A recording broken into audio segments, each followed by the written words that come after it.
जय अम्बे गौरी मैया, जय श्यामा गौरी, तुमको ने सदिन ध्यावत, तुमको ने सदिन ध्यावत, अरे ब्रह्मा शिवरी। जय अम्बे गौरी मांग सिंदूर बिराजत, टीको मृद मगध को, टीको मृग मद को, उज्ज्वल से दो नैना, उज्ज्वल से दो नैना, चंद्र बदननी को। जय अम्बे गौरी कानन कुंडल शोभित, नासाग्रे मोती, मैया नासाग्रे मोती, कोटिक चंद्र दिवाकर, कोटिक चंद्र दिवाकर, राजत समज्योति। ओम जय अम्बे गौरी। शुंभ निशुंभ बिदारे, महिषासुर घाती, मैया महिषासुर घाती, धूम्र बिलोचन नैना, धूम्र बिलोचन नैना, निसदिन मधुमाती। ओम जय अम्बे गौरी। चंड मुंड संहारे, सोणित बीज हरे, मैया सोणित बीज हरे, मधुकैटभ दो मारे, मधुकैटभ दो मारे, सुर भयहीन करे। ओम जय अम्बे गौरी ब्रह्माणी रुद्राणी, तुम कमला रानी, मैया तुम कमला रानी, आगम निगम बखानी, आगम निगम बखानी, तुम शिव पटरानी। ओम जय अम्बे गौरी। दोस्तों नमस्कार, ढोल में पोल चैनल में आप मित्रों का हृदय से अभिवादन करता हूँ। और आजकल नवरात्रि के पर्व चल रहे हैं दोस्तों, और इस तरह की आरतियाँ गली गली मंदिर मंदिर गूंज रही हैं। और दोस्तों जो है इस समय भक्ति के रस में जो है भक्त लोग जो है डूबे हुए हैं देवी मैया के। तो इसमें आपने देखा इस आरती में कि किस तरह से उनका वर्णन किया गया है। उन्हीं को इंद्राणी बताया गया, रुद्राणी बताया गया, कमला रानी बताया गया, उनको कमला रानी बताया गया, और आगम निगम बखानी, तुम शिव पटरानी भी बताया गया। तो इससे मालूम होता है कि ये दुर्गा हुई या पार्वती हुई या ब्रह्माणी हुई, ये रुद्राणी हुई, ये काली हुई, ये चंडी हुई, चंडिका हुई, ये सब एक ही बात है दोस्तों। और ये जो है गढ़ी गई ये देवी इसीलिए कि देखिए इसमें दिया शंभु निशुंभ को मारा, ये भी दोनों भाई थे, मधुकैटभ दो भाई थे, और ये इसमें सोणित बीज हरे, ये सोणित भी था। सोणित जो है बीज नाम का जो राक्षस था, उसका खून से तमाम पैदा हो जाते थे उसके बीज से। तो इस तरह से जो है मधुकैटभ दोनों भाई थे, और मधुकैटभ जो है मारे, इसमें ये आरती में दिया हुआ है। लेकिन जब आप पढ़ेंगे देवी भागवत पुराण को, उससे मालूम पड़ेगा कि देवी ने मधुकैटभ नहीं मारे थे, और इसी तरह से महिषासुर को भी फंसाया था, जैसा कि बताया गया कि देवताओं ने भेजा था, और महिषासुर को भी फंसाया गया था, क्योंकि देवताओं के मारे जो है महिषासुर जो है नहीं मर सकता था। और दोस्तों इसीलिए इसी तरह से मधुकैटभ भी बड़े महाबलवान थे राक्षस, और उनको भी मारने के लिए फिर देवी को भेजा गया। देवी ने उनको बहलाया, मोहित किया, और फिर विष्णु ने छल से मारा। तो दोस्तों बड़ा रोचक कहानी है, रोचक प्रसंग है। गा तो लेते हैं हम, सुन तो लेते हैं। मधुकैटभ शंभु निशुंभ मारे, संगारे, सोणित बीज हरे, मधुकैटभ दो मारे, सुर भयहीन करे, यानी देवता भयहीन कर दिए। यानी देवताओं को एक एक राक्षस से बड़ा जो है खतरा रहता था। इसी तरह से मधुकैटभ दो मारे। अब मधुकैटभ का नाम तो सुना है, किसी से पूछो कि मधुकैटभ थे कौन भाई, तो कोई नहीं बता पाएगा। बस मारे, शंभु निशुंभ मारे, राक्षस थे, मारे। रक्त बीज मारे, रक्त बीज भी उसके रक्त से तमाम तो वो पीती गई, दोनों दुर्गा और वो जो है सब चंडी मारती गई और खून पीती गई इस तरह से। नहीं तो उसकी एक एक बूंद जो है तमाम पैदा हो जाते थे रक्त बीज। ये असुर भी माया भी होते थे। तो दोस्तों बड़ी रोचक कहानी है। और मधुकैटभ के बारे में जब पूछते हैं कि भाई मारे तो ठीक है, मारे होंगे, लेकिन थे कौन, तो कोई नहीं बता पाता है, लेकिन हम बताएंगे आपको कि ये मधुकैटभ भी विचित्र कहानी है। मधुकैटभ जो है, विष्णु जी महाराज सोए हुए हैं क्षीर सागर में शेषनाग पर, और उनके कान से मैल निकाल रहे थे, और दोनों कानों से मैल निकला तो 2 राक्षस पैदा हो गए। मधु और कैटभ दोनों के नाम रख दिए गए। अभी ये जो इतने बलवान हुए कि इनको देख के तो ब्रह्मा जी घबरा गए, ब्रह्मा जी को मारने भागे। तो ब्रह्मा जी डरते हुए विष्णु जी के पास भागे कि भाई महाराज, ये क्या बला है, आपके कान से ये निकला मैल जो है, और ये आपके कान से पैदा हुए, ये तो बहुत बलवान है, ये तो हमें मार डालेंगे, मेरे पीछे पड़े हुए। तो वो कहते हैं आप चिंता न करो, हम मारेंगे। 5000 साल तक मधुकैटभ से युद्ध होता है विष्णु का। विष्णु थक जाते हैं, बैठ जाते हैं विश्राम करने। बोले भैया तुम भी थक गए होगे, लेकिन मैं अकेला हूँ, तुम 2 हो, तो भाई तुम भी आराम कर लो। और आराम करने के लिए उन्हें तो बिठाल देते हैं, लेकिन इधरे में जाते हैं देवी के पास, और देवी से कहते हैं कि भाई तुम इनको मोहित करो अपने रूप रंग से। तो देवी जो है फिर उनको मोहित करती हैं अपनी भाव भंगिमाओं से, तिरछे नैनों की मार से उनको मोहित करती हैं। दोनों भाई जो है मोहित हो जाते हैं और छल से जो है विष्णु जी मार देते हैं। तो दोस्तों ये कहानी संक्षेप में इस प्रकार है। अब आपको जो है प्रासंगिक और प्रामाणिक कहानी सुननी है, तो आइए सुनते हैं दोस्तों। देखिए, प्रथम स्कंद अध्याय 9 है, और ये श्रीमद् देवी भागवत महापुराण है। इससे आप समझ पाएंगे कि मधुकैटभ क्या थे और किस तरह से बलवान थे, और किस तरह से देखिए उनको कान के मैल से ही, विष्णु के कान के मैल से ब्रह्मा जी ने छींक ली, इच्छा पैदा हो गए। फिर ब्रह्मा जी के सो रहे थे, नाक से निकला बराह, अंगूठे के बराबर का, वो बहुत हो गया, बराह का अवतार हो गया विष्णु जी। इस तरह से पैदा हो गए। विष्णु जी सोए हुए थे, कमलनाल से, उनकी नाभि से कमलनाल पैदा हुआ, उसमें ऊपर बैठे हुए ब्रह्मा जी पैदा हो गए। तो दोस्तों ये बड़ी रोचक कहानियाँ हैं, और ये देखिए कि कितनी मनोरंजक कहानियाँ हैं, ये दिलचस्प कहानियाँ हैं। यद्यपि इनमें सच्चाई से दूर दूर तक कोई वास्ता नहीं है, ये बच्चों के मन बहलाने की कहानियाँ हैं, सुन लीजिए। अब इसको धर्म का लवादा पहना करके और ऐसा प्रचारित कर दिया कि ये जो राक्षस थे ये बहुत ख़राब थे, और हमारी देवियों ने, हमारे देवताओं ने मारा, और आप लोगों को जो है प्रजा को मुक्त किया, आज़ाद किया उनके अत्याचारों से। तो इस तरह से ये जो है चली आ रही हैं परंपराएं दोस्तों। खैर, आज हम देखते हैं कि देखिए 5000 साल तक अपने ही कान के मैल से पैदा हुए मधुकैटभ, और वो ही नहीं रुक पा रहे। 5000 साल तक विष्णु जी लड़ मर रहे। कैसे भगवान थे आप देखिए, कितने मैल से पैदा हुए, उनको नहीं संभाल पा रहे हैं, और कितना परेशानी में पड़ते हैं, और कितना उन्हें कष्ट उठाना पड़ता है। देखिए, जब जगत गुरु भगवान विष्णु के शरीर से निद्रा देवी निकली, उस समय उनके नेत्र, मुख, नासिका, भुजा, हृदय तथा वक्ष स्थल से निकलकर वे श्रेष्ठ तामसी शक्ति आकाश में स्थित हो गई। निद्रा देवी उनके शरीर से निकली और आकाश में स्थित हो गई, बैठ गई जाकर के निद्रा देवी। तब भगवान विष्णु भी बार बार जमाई लेते हुए उठ खड़े हुए। निद्रा देवी निकल गई तो वो जग गए और जमाई लेने लगे। तब वहाँ भगवान विष्णु ने भय से कांपते हुए ब्रह्मा को देखा। भय से थर थर कांप रहे थे ब्रह्मा जी, और उन महातेजस्वी विष्णु ने मेघ के समान गंभीर वाणी में कहा ब्रह्मा से। विष्णु बोले, हे कमलोद्भव, यानी कमल से पैदा हुए ब्रह्मा जी। अब ब्रह्मा जी का कोई पिता ही नहीं था, कोई माता ही नहीं थी, कमल से ही पैदा हो गए, ना विष्णु जी की कोई पता। तो ये जो है ऐसे ही क्षीर सागर में सोते हुए पैदा हो गए। आप तपस्या छोड़कर यहाँ कैसे आ गए हैं? अब विष्णु जी को इतना पता नहीं था, भगवान थे, कि ये कैसे यहाँ आ गए।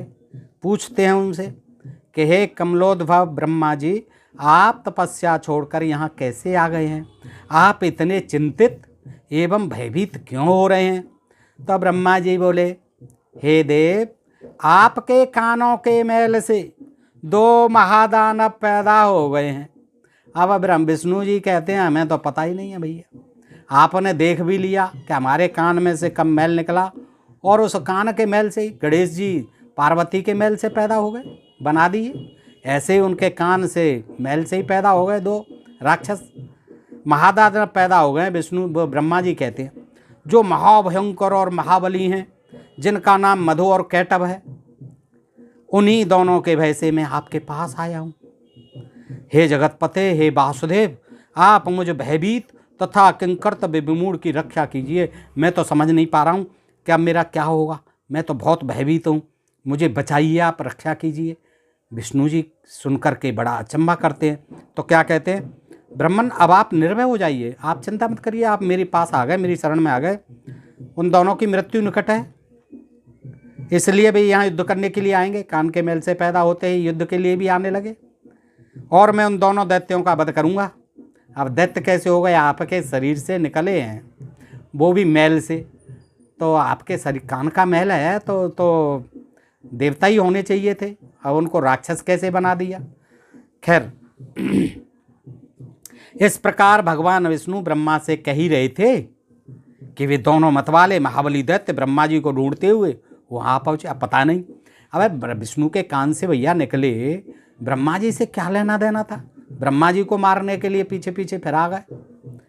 हे श्रेष्ठ मुनियो, वे दैत्य उस महासागर के जल में बिना किसी अवलंब के निश्चिंत होकर खड़े थे। अब देखिए, भाषा शैली है, इसको आम आदमी नहीं समझ पाता। समझिए कि वो दो दैत्य जो है कहाँ खड़े थे, महासागर में, किसी बगैर सारे के। अब देखिए, जल पर कोई आदमी कैसे खड़ा हो सकता है, और वो दैत्य कहाँ खड़े थे। विष्णु जी तो चलो मान लिया कि वो शेषनाग पर लेटे रहते थे पानी के ऊपर, क्योंकि वो भगवान थे, ऐसा कुछ बताया जाता, लेकिन वो तो राक्षस थे, कान के मैल से पैदा हुए। वो बगैर अवलंब के, देखिए बगैर किसी अवलंब के निश्चिंत होकर जल में खड़े थे। उन अहंकारी राक्षसों ने ब्रह्मा जी से कहा, अब आपने बना दिया, आप ही ब्रह्म अहंकारी बता रहे हैं, कौन सा अहंकार कर दिया बेचारों ने, तुम भागकर इनके पास क्यों आए। ब्रह्मा जी से कह रहे हैं, वो धमका रहे हैं कि तुम भागकर ब्रह्मा जी इनके पास क्यों आए, अब तुम युद्ध करो, इनके देखते देखते ही हम लोग तुम्हें मार डालेंगे। विष्णु जी के देखते देखते ही हम तुम्हें मार डालेंगे, तुम इनके पास क्यों आए हो। तत्पश्चात शेष सैया पर सोने वाले इस पुरुष को भी मार डालेंगे। देखिए, अब उनको यही पता नहीं था कि यही हमारे पिताजी हैं, कान के मैल से पैदा हुए हैं हम। वो कह रहे हैं हम तो तुझे मारेंगे ब्रह्मा, और फिर इस विष्णु को भी मार डालेंगे। तत्पश्चात शेष सैया पर सोने वाले इस पुरुष को भी मार डालेंगे। वो भगवान नहीं कह रहे हैं, उनके लिए, राक्षसों के लिए वो पुरुष थे, साधारण पुरुष, और ब्रह्मा जी भी। इसलिए हम तुम दोनों भाइयों से या तो युद्ध करो ब्रह्मा जी, या अथवा यह कहो कि मैं तुम्हारा सेवक हूँ, हमारा जो है दासत्व स्वीकार कीजिए, अन्यथा हमसे ब्रह्मा जी युद्ध के। और ब्रह्मा जी तो युद्ध करते ही नहीं थे किसी से, वो तो केवल लिखने पढ़ने वाले थे, वेद वेद लिखते रहते थे, पढ़ते रहते थे और सृष्टि बनाते रहते थे, सृष्टि का सृजन करते रहते थे। उन दैत्यों का वचन सुनकर भगवान विष्णु बोले, ब्रह्मा जी तो कुछ नहीं बोले, अबे दानवेंद्रो, तुम दोनों मेरे साथ यथेच्छ युद्ध करो। ये क्या करेंगे युद्ध, मेरे साथ करो, मैं तुम दोनों दैत्यों का घमंड चूर चूर कर डालूंगा। हे महाभागो, तुम दोनों की लड़ने की इच्छा है और अपने को महायोद्धा समझ रहे हो, तो आ जाओ। भगवान का ये वचन सुनते ही उन दैत्यों के नेत्र क्रोध से लाल हो गए, और जल में खड़े निराधार वे दोनों भयंकर दानव युद्ध करने को तैयार हो गए। आ गए, तैयार होके विष्णु जी भी आ गए मैदान में।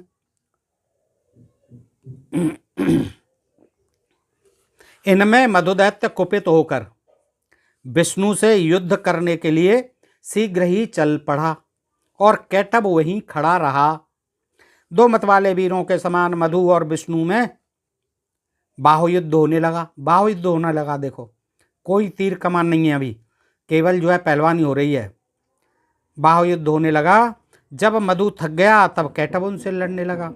इस प्रकार क्रमशः कुपित एवं मदांध दोनों दैत्य परम प्रतापी भगवान विष्णु के साथ बारी बारी से बाहुयुद्ध करते रहे। उस समय वहां उस युद्ध के दृष्टा ब्रह्मा और आकाश में स्थित आदिशक्ति देवी थी।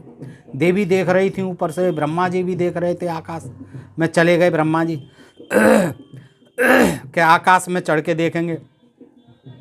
बहुत दिनों तक युद्ध करते करते भी दैत्य नहीं थके, तब भगवान विष्णु को ग्लानि होने लगी।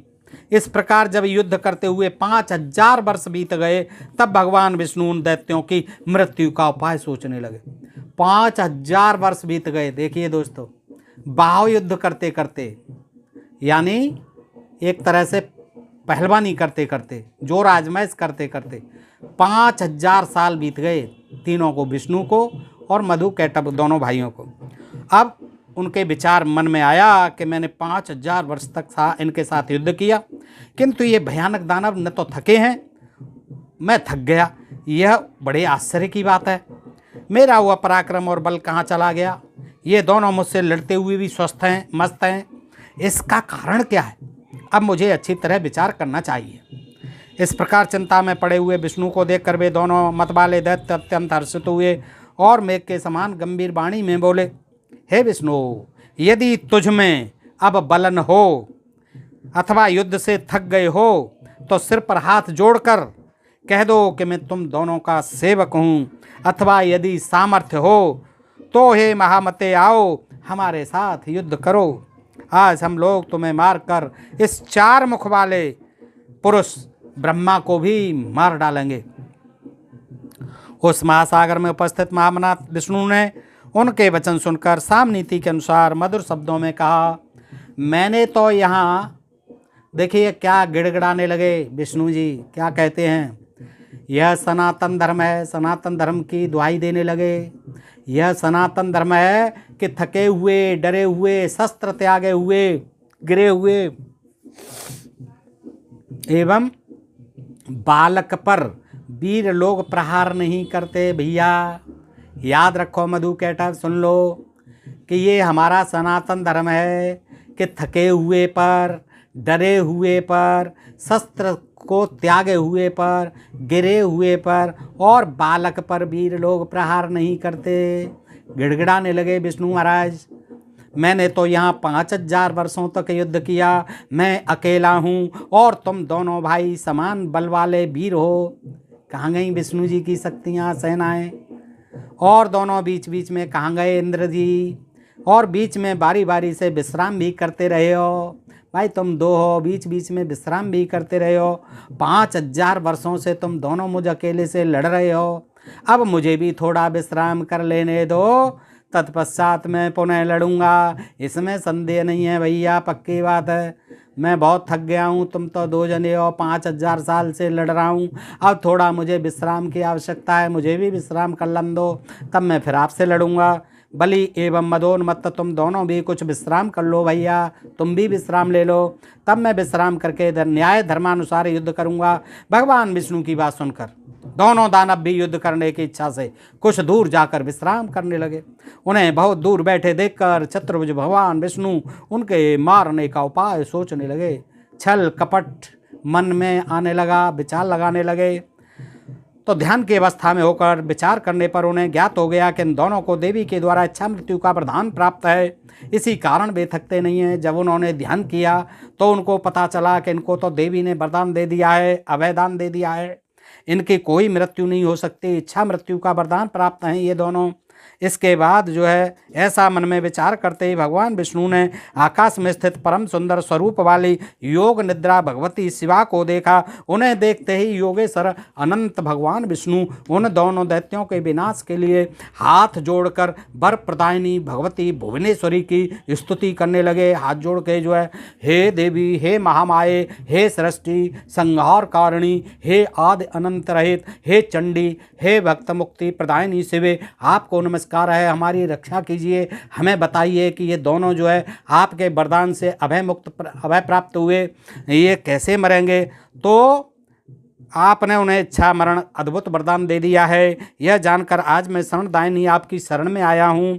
अतएव हे माता, देखिए विष्णु जी कह रहे हैं देवी से, अतएव हे माता अब मेरी सहायता आप ही करें, क्योंकि मैं युद्ध करते करते बहुत ही खिन्न हो गया हूँ। हे देवताओं की पीड़ा हरने वाली, आपके वरदान से दोनों दानव मदोन्मत्त हो गए हैं, पागल हो गए हैं। वे दोनों पापी दैत्य मुझे मार डालना चाहते हैं, ब्रह्मा को भी मार डालना चाहते हैं। अब मैं क्या करूं, कहाँ जाऊं? प्रणाम करते हुए उन जगन्नाथ सनातन वासुदेव विष्णु के ऐसा कहने पर मुस्कुराती हुई उन देवी ने उनसे कहा, क्या कहा देवी ने? हे देवादिदेव, हे हरे, हे विष्णु, आप पुनः उनसे युद्ध कीजिए। अब चलिए, आप पुनः युद्ध करिए, आप हार मत मानिए। हौसला बढ़ा दिया देवी ने उन दोनों वीरों को छल पूर्वक मोहित करके ही मारा जा सकता है। छल करके ही, मोहित करके ही मारा जा सकता है, फंसा करके उन्हें। देवी जी कह रही हैं, मैं अपनी वक्र दृष्टि से, मैं अपनी नज़र से, वक्र दृष्टि से, टेढ़ी नज़र से उन्हें मोहित कर लूँगी। हे नारायण, अपनी माया से जब मैं इन्हें मोहित कर लूँगी तब आप शीघ्र ही इन दोनों का वध कर डालिएगा। देखिए ऐसे जो है होता था असुरों का विनाश, ऐसे मारे जाते थे। ब्रह्मा भी भाग गए, इंद्र का पता ही नहीं है, विष्णु जी भी थक हार गए, शरण में गए तो देवी ने युक्ति बता दी कि अब तो ऐसा करना है कि मैं मोहित करती हूँ अपनी भाव भंगिमाओं से और आप मार डाल देना। देवी के प्रीत रस से पूर्ण वचनों को सुनकर भगवान विष्णु उस सागर में हो रहा है, धरती पर नहीं हो रहा है ये युद्ध। देखिए ये भी बड़ी विकट बातें हैं। वो हिरणाक्ष लेके चला गया था पृथ्वी को समुद्र में, वहाँ जो हिरणाक्ष को मारा था समुद्र में। अब पता नहीं वो जो है पृथ्वी कहाँ रख दी थी, और युद्ध जल में हो रहा था। जल किस पर था? ये सागर। यही स्थिति यहाँ है। देखिए थल पड़ा हुआ है, थल पे नहीं हो रहा है, सागर में हो रहा है। उस सागर में युद्ध स्थल में आकर खड़े हो गए। तब विष्णु को आते देख वे दोनों युद्ध के विलासी महाबली दैत्य भी वहां आ डटे। इस प्रकार उनमें परस्पर महाभयंकर युद्ध होने लगा। तब उन दोनों महाबलशाली दानवों को युद्धरत देखकर नारायण श्री हरि ने दीन दृष्टि से भगवती की ओर देखा। दीन दृष्टि से देख रहे हैं, करो भगवती जी कुछ, ये नहीं रुक पा रहे हैं, मुझ पर काबू में नहीं आ रहे हैं। विष्णु की ऐसी करुणाजनक दीन दशा देखकर अरुण नेत्रों वाली भगवती उन दोनों दैत्यों की ओर देखकर हंसने लगीं और उन्होंने दूसरे काम बाणों के समान मंद मुस्कान युक्त तथा प्रेम भाव से भरे अपने कटाक्षों से उन पर प्रहार किया। देखिए ऐसे ही महिषासुर को मरवाया, ऐसे ही मारा गया है और नाम रख दिया कि मधुकैटभ दो मारे। अब देवी ने कहाँ मारे? देखिए अब तो देवी क्या कर रही हैं कि उनको अपने काम बाणों के समान मंद मुस्कान युक्त और प्रेम भाव से भरे अपने कटाक्षों से उन पर प्रहार कर रही हैं, यानी वो अपने सौंदर्य जाल में फंसा रही हैं, मोहित कर रही हैं। इस प्रकार देवी के कटाक्ष को देखकर वे पापी मधुकैटभ अत्यंत मोहित हो गए। स्वाभाविक है, जब नारी रिझाने की कोशिश करेगी किसी मनुष्य को तो अच्छे अच्छे तपधारी ये ऋषि मुनि सभी जो है मोहित होते रहे अप्सराओं पर। तो मधुकैटभ की क्या चलती है, देवी की भाग भंगिमाओं को देख करके और वो भी जो है मोहित हो गए। वे कामांध दानव, कामातुर भी हो गए, कामांध भी हो गए दानव अपने ऊपर भगवती की विशेष अनुकंपा जानकर उनने कही ये जो है हमारे ऊपर विशेष अनुकंपा है, देवी ने कोई ये सुंदरी भेज दी है। काम बाण से अत्यंत पीड़ित होने लगे और अपूर्व शोभाशालिनी भगवती को देखते हुए वे वहाँ खड़े हो, वहीं के वहीं खड़े हो गए, देखने लगे, निहारने लगे। भगवान विष्णु भी देवी के उस प्रयत्न को समझ गए। क्यों नहीं समझेंगे, पहले से ही सब कुछ तय हो चुका था। दोनों कामी दानवों को देवी की माया से विमोहित जानकर स्वकार्य साधक भगवान विष्णु ने वहाँ मेघ के समान गंभीर एवं मधुर वचनों के द्वारा उन दोनों का उपहास करते हुए, खिल्ली उड़ाते हुए, हे वीरों, कहा, क्या कहा? हे वीरों, तुम्हारी जो इच्छा हो वर मांगो। अब देखिए युद्ध कर रहे हैं, उनको लालच दे रहे हैं, उधर वो फंसा रही हैं और उधर वर दे रहे हैं विष्णु जी। तुम दोनों के युद्ध से मैं अत्यंत हर्षित हूँ। देखिए ऐसे कोई कहेगा दुश्मन युद्ध कर रहा है 5000 साल से, अब जो है देखिए क्या कि मैं तुम्हारे युद्ध से बड़ा हर्षित हूँ, अतः मैं तुम्हें मनोविलसित वर देता हूँ, मनोकामना पूरी करता हूँ, वर देता हूँ। भाई वो क्या वर मांग रहे हैं? वो तो वर किसी से नहीं मांग रहे हैं, युद्ध करो ना। यद्यपि पूर्व काल में भी मेरे द्वारा अनेक दानव युद्ध करते हुए देखे गए हैं, किंतु तुम दोनों भाइयों के समान मैंने किसी को बलशाली नहीं देखा न सुना। तुम दोनों के अतुलनीय बल को देखकर मैं बहुत संतुष्ट हूँ। हे महाबली दानवों, मैं तुम दोनों भाइयों की वांछित कामनाएं पूर्ण करूँगा।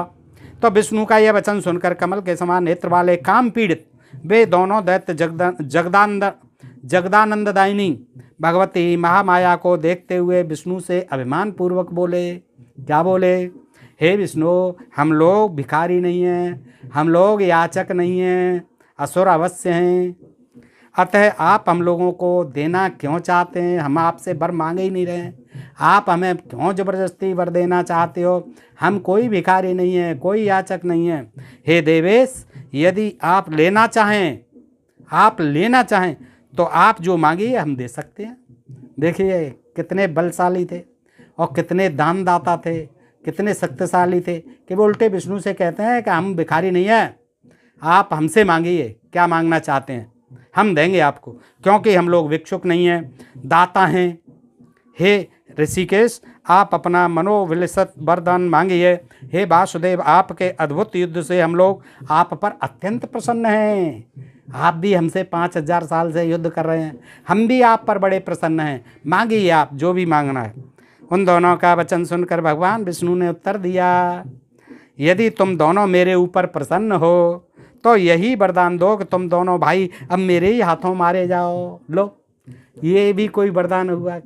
ये पल पग पर छल कपट। अब कह रहे हैं कि तुम वरदान ही देने वाले हो तो भाई ऐसा दो कि मेरे हाथ से मर जाओ तुम। ये वरदान मांगता हूँ मैं तो। वैसे तो आपकी पेश नहीं जा रही है। अब इसी तरह से जो है इंद्र ले आया था कर्ण से कवच कुंडल, वैसे तो पेश जाती नहीं थी इनसे, असुरों से, अनार्यों से, दैत्यों से, जिन्होंने दैत्य बना दिए ये।